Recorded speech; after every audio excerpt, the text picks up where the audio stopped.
আজকের অন্যতম সংগঠন রামচন্দ্রভূমি পৈলিক সমবায় সমিতির সভাপতি জনাব রুহুল আমিন রকি। আসসালামু আলাইকুম।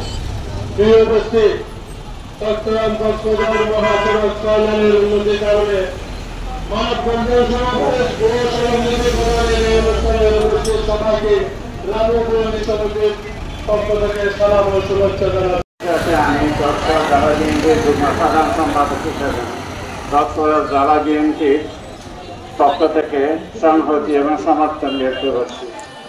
তাছাড়াও রাম উপজেলার প্রায় 4 লক্ষ জনসাধারণের পক্ষ থেকে এই দাবির প্রতি আমি সমর্থন ব্যক্ত করছি এবং আমি কথা দিচ্ছি এই দাবি যাতে বাস্তবায়িত হয় সেই জন্য প্রথম থেকে শেষ পর্যন্ত যা যা করতে হয় আমরা দলের পক্ষ থেকে এবং সম্মানিতভাবে নাগরিকের পক্ষ থেকে আমরা সর্বাত্মকভাবে এটা নিয়ে সহযোগিতা করব। শুধু বন্ধুরা, আপনারা জানেন আজকে চট্টগ্রাম কক্সবাজার 6 আইন বাস্তবায়নের জন্য আয়োজিত যারা এই প্রোগ্রাম আয়োজন করছেন এবং যারা অংশগ্রহণ করছেন সবাইকে ধন্যবাদ জানাচ্ছি। সেই সাথে আমরা সংশ্লিষ্ট কর্তৃপক্ষ তথা সরকারের কাছে এটা দাবি জানাচ্ছি না, এটা আমরা বাস্তবায়ন চাই।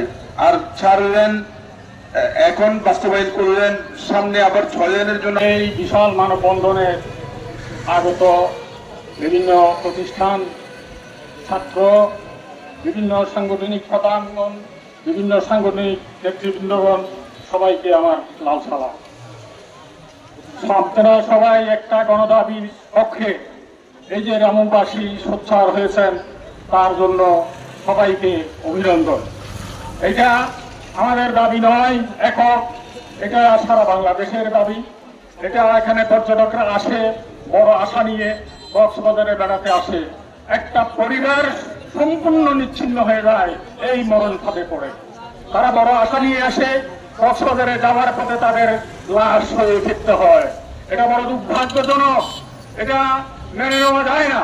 তাই আমরা সংশ্লিষ্ট কর্তৃপক্ষকে অতি সহসা এই মরণ ফাঁদ থেকে মানুষকে বাঁচান। এটা আমাদের দাবি একক নয়। আরো অনেক লক্ষের বেশি আমাদের রোহিঙ্গাদের সুবাদে আন্তর্জাতিক অনেক সংস্থা, অনেক সহকর্মী ডেভেলপমেন্টের জন্য সংস্থা আসছে, সবাই মৃত্যুর মিছিলে যুক্ত হচ্ছে।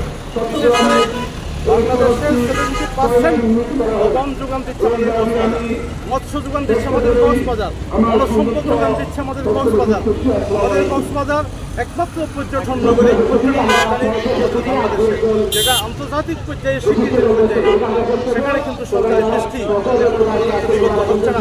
অত্যন্ত দুঃখ করে আপনার সাথে বলতে চাই, কেন সেই বাংলাদেশের বড় অঞ্চল নিরাপত্তার সাথে বাংলাদেশের দ্বিতীয় বৃহত্তম সেনানিবাস,